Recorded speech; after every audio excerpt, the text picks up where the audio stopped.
Hello and welcome for the kit analysis of the first limited character of the game, Ultimate Madoka. I generally release this video before the character comes out, but her kit wasn't released in English before her release.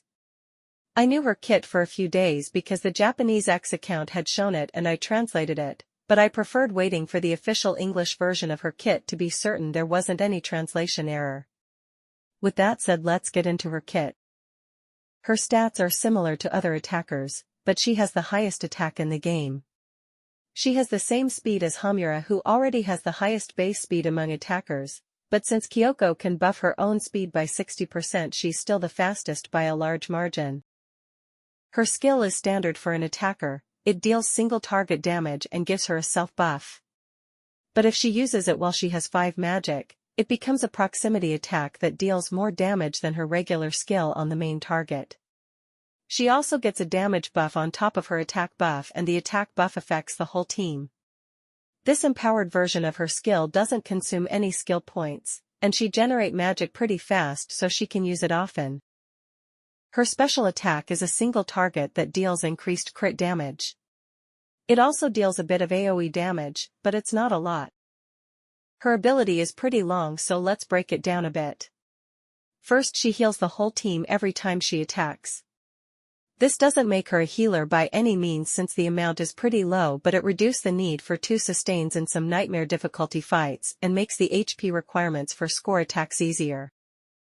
Every time she deals damage or gets healed, she generates 1 magic, which she needs for her skill.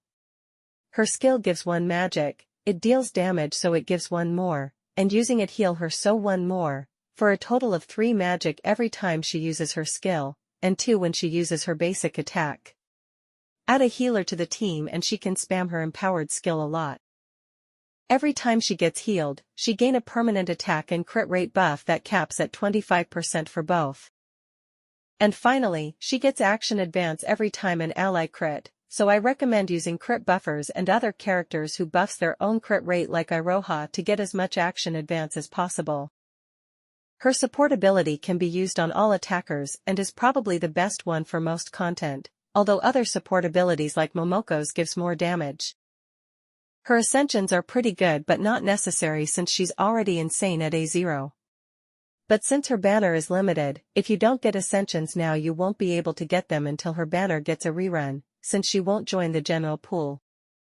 Just like any attacker, you want to equip her with either attack or damage, but since she's a crit attacker, crit rate and crit damage are also good options. There are only 3 crit buffers in the game right now, unless you want to count 3 stars characters, and only one of them is a 4-star. If you use all 3 with Madoka, she can reach 100% crit rate, which is really good. Now let's compare her to the other 5-star single target damage dealers.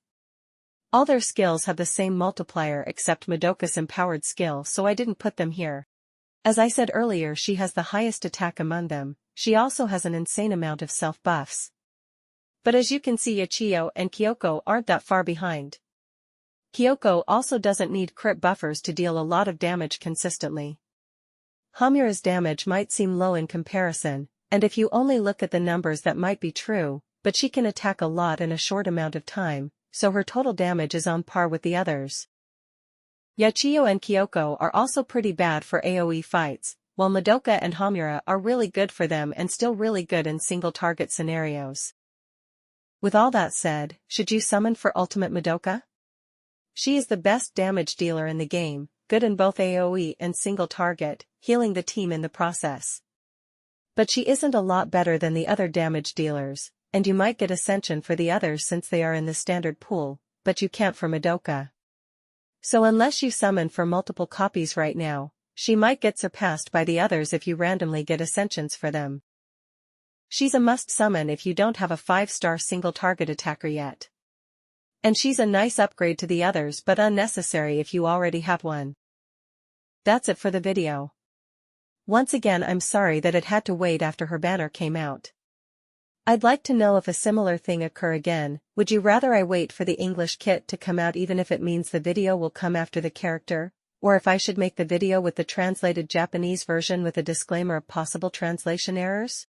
Thanks for watching, goodbye, and see you soon.